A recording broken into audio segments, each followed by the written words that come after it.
Hello students. तो आज का हमारा टॉपिक है बेसिक लॉ ऑफ एलजेब्रा।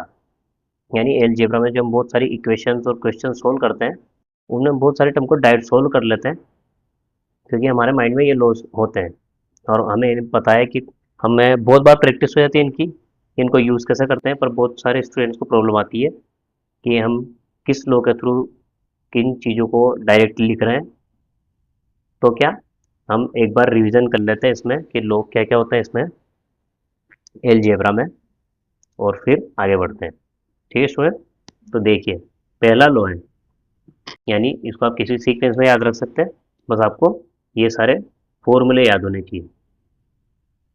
पहला लिखूं, अगर मैं लिखूं ए की पावर एम गुणा ए की पावर एन, यानी कोई नंबर है और उसके ऊपर पावर है एम और एन, यानी अलग अलग पावर है, तो हम उसको ओनली एक नंबर ले सकते हैं इसमें से, यानी दोनों सेम ही। तो हमें एक बार लेके इस एम को एम प्लस एन ऐसे लिख सकते हैं। ठीक है। जैसे एग्जांपल लेता हूँ मैं, जैसे यहाँ 5 की पावर 4 है, यानी ए की जगह 5 ले लिया मैंने और एम की जगह 4 ले लिया, और फिर 5 की पावर है 3, यानी ये एम और एन यानी अलग अलग नंबर लेने हैं यहाँ पे, और ए नीचे सेम है तो ये, तो हम इसको डायरेक्ट लिख सकते हैं 5 की पावर 4 और 3 7, यानी जोड़ के लिख सकते हैं हम डायरेक्ट। तो बहुत बार हम कैलकुलेशन करते हैं तो हम डायरेक्ट लिख लेते हैं, तो वो इस लॉ के थ्रू होता है। ठीक है। अगला आता है, दूसरा हम लें, ये आता है ए की पावर एम बाय ए की पावर एन, यानी कोई संख्या की पावर एम हो और उसी संख्या की पावर दूसरी संख्या हो और वो दोनों बटा में हो, यानी इस ए की पावर एम में भाग लग रहा है ए की पावर एन का, तो हम इसको लिख सकते हैं ए की पावर एम माइनस एन। हम इसको बहुत बार ऐसे ही बोलते हैं, ये अगर ऊपर जाएगा तो ये एम माइनस में हो जाएगा, ए की पावर माइनस है, ये अगर ये ऊपर जाएगा तो माइनस में हो जाएगी पावर, तो गुणा में आ जाएगा, तो यहाँ गुणा में एन को माइनस एन ले लें तो यहाँ पे एम माइनस एन हो जाएगा। हम ऐसे ही बोल देते हैं, तो वो इस लॉ के थ्रू होता है। इसी को भी सेम एग्जाम्पल से समझ सकते हैं। अगर 5 की पावर 4 हो और फिर 5 की पावर 3 हो तो ये हो जाएगा, यानी अगर ये 5 यहाँ पे 4 बार है और ये 5 या 3 बार है तो ये 3 बार इस वाले 4 बार से कट जाएंगे, एक ही 5 रह जाएगा। तो वो ऐसे होता है कि हम ओनली 5 को लिख सकते हैं और इसको लिख सकते हैं 4 - 3, यानी पावर 1 हो जाएगी, यानी ओनली 5 बचेगा।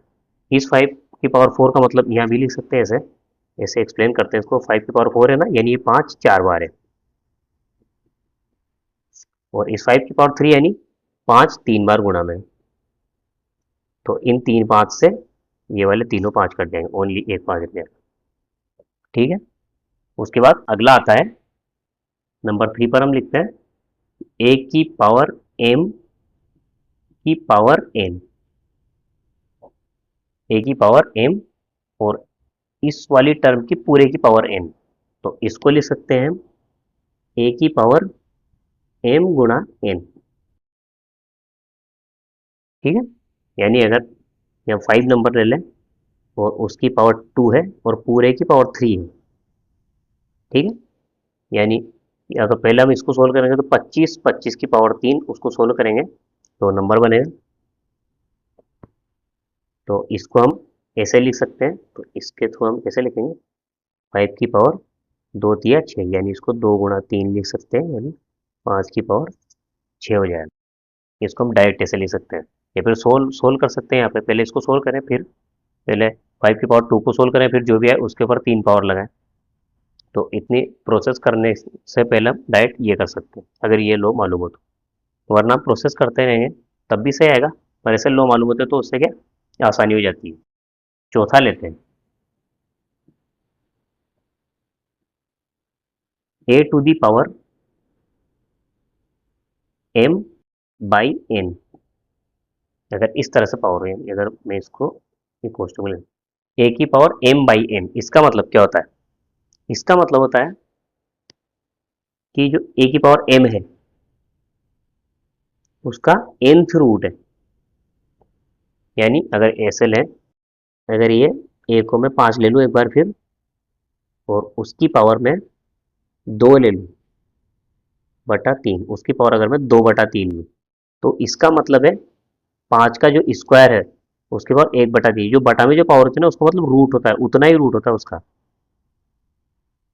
यानी क्यूबिक रूट होगा इसका। तो ये होगा 5 के स्क्वायर का इस तरह का। ठीक है, इसके बाद अगला लेते हैं। अगर ए की पावर माइनस में एन हो तो इसका मतलब क्या होता है? इसका मतलब है 1/a⁴ n ये होता है। ठीक है, क्योंकि अगर ये ऊपर जाएगा तो a⁻−n बन जाएगा। जब भी कोई नीचे की टर्म ऊपर जाती है तो उसकी जितनी पावर होती है वो माइनस में हो जाती है। तो इसको ऐसे याद रख सकते हैं। उसके बाद आता है नंबर 6 पे लेते हैं, इसको सेपरेट कर देते हैं। नंबर 6 पे लेते हैं a⁻0। अब एक जीरो का मतलब क्या होता है? यानी अगर किसी भी टर्म की पावर जीरो यानी a की वैल्यू तब कुछ भी हो तो उसका मान आएगा 1 आता है। ये फिक्स है। अगर a की वैल्यू आप कुछ भी ले लो, अगर पावर जीरो है तो वैल्यू 1 आएगी। उसके बाद लेते हैं कि अगर a की पावर n-1 हो तो इसका मतलब क्या होता है?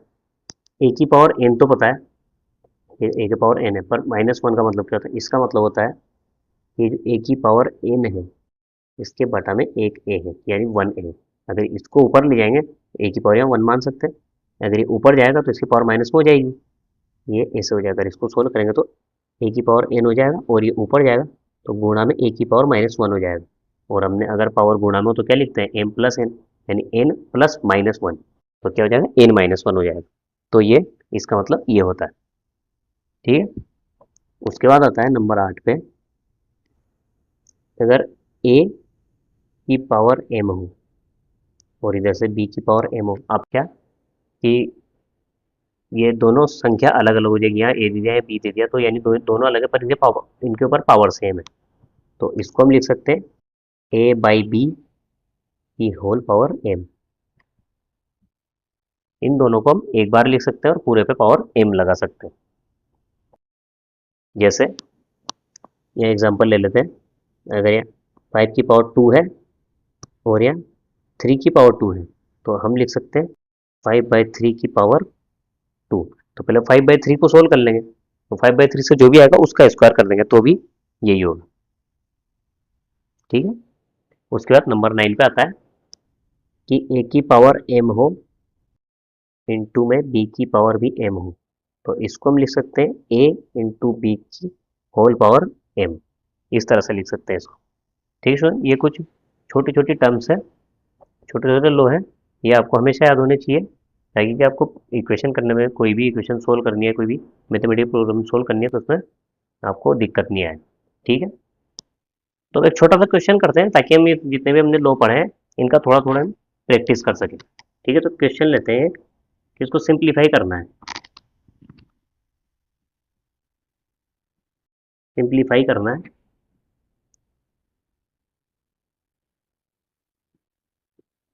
x² y³ plus x y² divided by xy। हमें इसको सोल्व करना है, तो हम पहले इसको अलग अलग करेंगे। ठीक, कि यहाँ पे x² y³ तो इस xy को एक बार इसके बटा में लिखेंगे, फिर प्लस करके एक बार इसके बटा में लिखेंगे xy² बाय xy। अब देखिए ये कैसे होगा? यहाँ पे 2x दिख रहे हैं यानी x² है, और ये यानी सेम है a की पावर m बाय a की पावर n, तो उसको क्या कहते हैं? m-n ऐसे लिखते हैं ना। तो हम इसको ऐसे ही करेंगे, ये ऊपर जाएगा तो माइनस में पावर हो जाएगी। तो x की पावर यहाँ तो 2 है और यहाँ पे 1 है, तो ऊपर जाएगा तो -1। इसको थोड़ा डिटेल में सोल्व करते हैं। ये तो x² है, ये ऊपर जाएगा तो इंटू एक्स की पावर -1। ठीक है, और ये वाला भी ऊपर जाएगा तो ये भी ऐसे हो जाएगा। y की पावर इधर तो 3 थी, ये ऊपर जाएगा -1, यानी y की पावर ये -1। ठीक है, फिर प्लस, ये तो हो गया सॉल्व, प्लस करके ये यहाँ पे a की पावर तो x से x कट जाएगा, इसको यहाँ लिखेंगे ही नहीं, इसके बाद ये ऊपर जाएगा तो वाई स्क्वायर है इधर, इंटू वाई की पावर -1। ठीक है, तो यहाँ से क्या बना, अभी बना ए की पावर m इंटू ए की पावर n। तो क्या होगा, ए की पावर m माइनस m, यानी ये माइनस ये ऊपर, ये ऊपर वाली जो पावर है ये माइनस होगी, ये बेस एक ही रहेगा सेम। तो यहाँ पे x की पावर 2 में से 1 गया तो ये 1 हो जाएगा, x की पावर 1 ब्रैकेट 1। उसके बाद ये भी ऐसे ही, तो ये 3 में से पावर 1 कम हो जाएगी, यानी x का स्क्वायर प्लस यहाँ से 2 में से गया 1, तो ये क्या बचेगा, X Y square plus Y. तो ये इसकी सिंपल फॉर्म है। यहाँ से भी अगर हम कर सके तो वाई, ये वाई कॉमन आ जाएगा। अगर वाई को कॉमन ले तो ये क्या बचेगा, एक्स, यहाँ से तो बचेगा एक्स वाई, एक वाई यहाँ से बचेगा, एक्स वाई प्लस 1। ये इसकी सिंप्लीफाई फॉर्म है। तो स्टूडेंट यहाँ पे हमने एक और प्रॉब्लम ली है, हम इसको सिंप्लीफाई करेंगे। इसमें सब तरह के आ गए हैं टर्म में, जो भी रूट वाली है, जो बटा में जो पावर थी वो वाली भी आएगी है। तो इसमें सारे रूल लग जाएंगे, तो उसको देखते हैं कैसे सिंप्लीफाई करते हैं इसको। यहाँ पे एक्स स्क्वायर है, तो ये एक्स स्क्वायर तो ऐसा ही हो गया। रूट वाई को क्या लिखते हैं, रूट वाई का मतलब होता है वाई की पावर 1/2। ये होता है इसका मतलब, जो रूट होता है, जो स्क्वायर रूट होता है, यानी वाई की पावर 1/2 है। अगर क्यूबिक रूट हो तो वाई की पावर 1/3 होगा। ठीक है, तो ये वाला तो सोल्व कर लिया हमने इसे। इसके बाद यहाँ है एक्स की पावर, इस एक्स का क्या है, स्क्वायर रूट है, तो एक्स की पावर 1/2 इंटू, इंटू दिया, ये क्यूबिक रूट है, और वाई स्क्वायर का है, यानी इसका मतलब है ये वाई स्क्वायर है, इसका पूरे पूरे का 1/3 पावर है। इसको बड़ा कर देते हैं ब्रैकेट। ठीक है, तो ये ऊपर वाला इस तरह से लिख गया, एक्स का स्क्वायर ऐसा ही, इसको लिखा 1/2, इसको भी लिखा है एक्स की पावर 1/2, और इस वाई स्क्वायर को लिखा वाई स्क्वायर की पावर 1/3। इसके बाद आता है एक्स की पावर 5 है और वाई क्यूब है, और दोनों की होल पावर 1/2 है। तो दोनों की होल पावर 1/2 का मतलब ये पावर इसके ऊपर भी है और ये पावर इसके ऊपर भी है, तो जो होल पावर है ना इसमें, तो ये पावर इसके ऊपर भी है। अगर इसके ऊपर है तो यानी इसका मतलब है एक्स की पावर 5 की पावर 1/2 है, इंटू वाई क्यूब की पावर 1/2 है। इसका मतलब ये, और अगर पावर ऐसे हो तो इसको हम गुणा कर सकते हैं इससे, क्योंकि ये इसकी, अगर हम इसको पूरे को ए मान लें, ए की पावर ये है, और इसको भी इसकी पावर मान लें, तो हम इसको डायरेक्ट इससे गुणा कर सकते हैं। तो हम इसको डायरेक्ट लिख देंगे, या इसको अगले टर्म में लिखते हैं। एक्स स्क्वायर ऐसा ही है, वाई की पावर 1/2 है। ठीक है, इसको सोल्व नहीं किया अभी। यहाँ पे भी एक्स की पावर 1/2 ऐसे ही है, इन टू में वाई की पावर ये 2 है, इसको मल्टीप्लाई करेंगे इधर, तो वाई की पावर हो जाएगी 2/3 ब्रैकेट बंद। ऐसे ही हो जाएगा एक्स की पावर 5, ये 5 इंटू 1/2 हो जाएगा 5/2, एक्स की पावर हो जाएगी 5/2। इधर ऐसे ही वाई की हो जाएगी, ये इंटू है, वाई की पावर हो जाएगी 3/2 वाई की पावर, क्योंकि इससे गुणा होएगा ना, तो 3 गुणा 1/2 बराबर हो जाएगा 3/2। ये सोल्व हो गया। अब क्या होगा इसमें, अब इसमें आगे न तो ऊपर सोल्व किया कर सकते हैं ना नीचे कर सकते हैं। अब इसको क्या करते हैं, डायरेक्ट इससे या तो डिवाइड कर दें इसको, या फिर ऐसे ही करें कि हम इस टर्म को मल्टीप्लाई करें ऊपर ले जाकर, तो सारी पावर माइनस में हो जाएगी।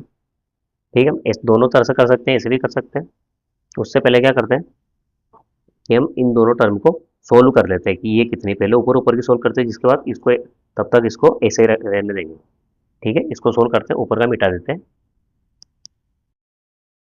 अब देखिए ये दोनों टर्म यहाँ गुणा हो रही है, तो हम इसको पहले खोल के देखते हैं, एक साथ पास पास लिख लें सबको।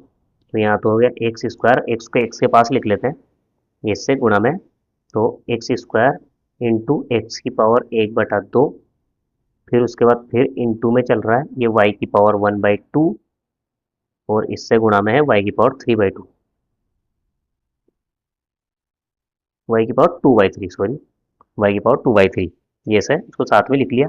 और इसको ऐसे ही नीचे रहने देते हैं, इसको ऐसे ही एक्स की पावर 5/2 इंटू वाई की पावर 3/2।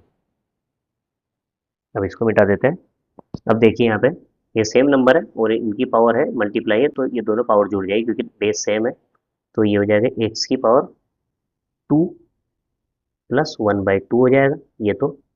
और इधर से आएगा वाई, वाई भी 1/2 प्लस 2/3 हो जाएगा, 1/2 प्लस 2/3। ठीक है, इसको आपस ऐसे चलते हैं, ये सही रहेगा। एक्स की पावर 5/2 इंटू वाई की पावर 3/2, तो इसमें 4 और 5 यानी 5/2। एक्स की पावर 5/2 गुणा वाई की पावर, यहाँ से आएगा 2 तिया 6 को बनाएगा, यहाँ से 6, तो 6 तो को बनाया तो 2 तिया 6 यानी यहाँ से तो आएगा 3, 3 दूनी 6, 2 दूनी 4, यहाँ से आएगा 4। तो ये बन जाएगा 4 और 3 7, 7/6। तो इसको 7 लिख देते हैं, वाई की पावर 7/6। इसको सोल्व किया तो वाई की पावर 7/6। अब जो ये नीचे था इसको एक बार और लिख रहे हैं वापस, एक्स की पावर 5/2 गुणा वाई की पावर 3/2। अब अगर इन टर्म को मैं ऊपर लिया हूँ तो ये हो जाएगी माइनस में, और अगर आप ऐसे ही करना चाहें यहीं से ही, तो यहाँ से एक्स की पावर 5/2, 5/2 ये कट रहा है, ओनली वाई बचेगा। अगर इसको सोल्व करना चाहें तो अलग अलग लिख सकते हैं ऐसे, जैसे एक्स की पावर 5/2 बटा एक्स की पावर 5/2 गुणा वाई की पावर 7/6 बटा वाई की पावर 3/2। इसको ऐसे भी लिख सकते हैं। तो इससे तो ये टर्म पूरी कट गई, कैंसिल हो जाएगी, ओनली ये वाली टर्म बचेगी। इसको लिखते हैं यहाँ, यहाँ लिख देते हैं, इसको मिटा देते हैं।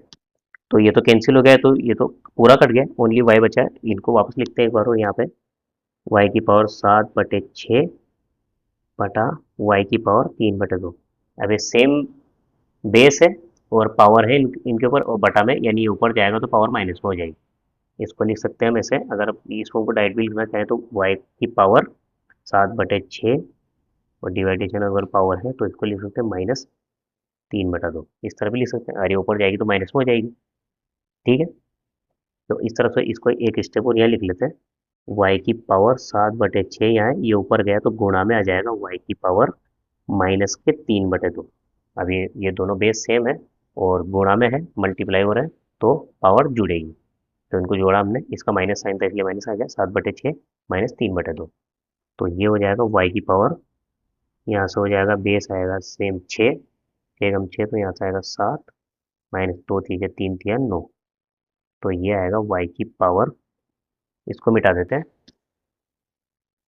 तो ये आएगा वाई की पावर, 7 में से 9 गए तो -2/6, 2/6 को करें तो 1/3, वाई की पावर -1/3। और आप इसको ऐसे भी लिख सकते हैं, जैसे वाई की पावर माइनस में 1/3 है, तो आप वापस से इसको सोल्व करते हो। अगर पावर माइनस में तो उसको अगर 1 बटा करके लिखे तो 1 बटा ये पावर प्लस में, अगर वापस नीचे जाएगी तो हो जाएगी प्लस के 1/3। और वाई की पावर ये है, अगर इसको तो छोड़ दें, अगर इसको देखें वाई की पावर अगर 1/3, इसका मतलब क्या हुआ 1/, इसको लिख सकते हैं क्यूबिक रूट ऑफ वाई, ऐसे ही लिख सकते हैं इसको। ठीक है, तो इसको ऐसे भी लिख सकते हैं, ऐसे भी छोड़ सकते हैं, तीनों सही है। तो इस तरह से सिंप्लीफाई फॉर्म है। तो देखा आपने कि किस तरह से हम बेसिक लॉ का यूज़ कर सकते हैं अलजेब्रा में इक्वेशन को सिंप्लीफाई फॉर्म में करने के लिए। अगर आप इक्वेशन लें या फिर किसी और तरह का मैथमेटिकल एक्सप्रेशन ले लें तो आप इस तरह से उनको सोल्व कर सकते हैं और आपको ये वाले मेथड यूज़ करने पड़ेंगे। तो आप इन बेसिक लॉ की प्रैक्टिस कीजिए और इनको देखिए कि कहाँ कहाँ अप्लाई हो रहा है, हम कहाँ कहाँ सिंप्लीफाई कर सकते हैं और फॉर्म को। ठीक है स्टूडेंट, तो आज के वीडियो में इतना ही, तब तक के लिए गुड बाय।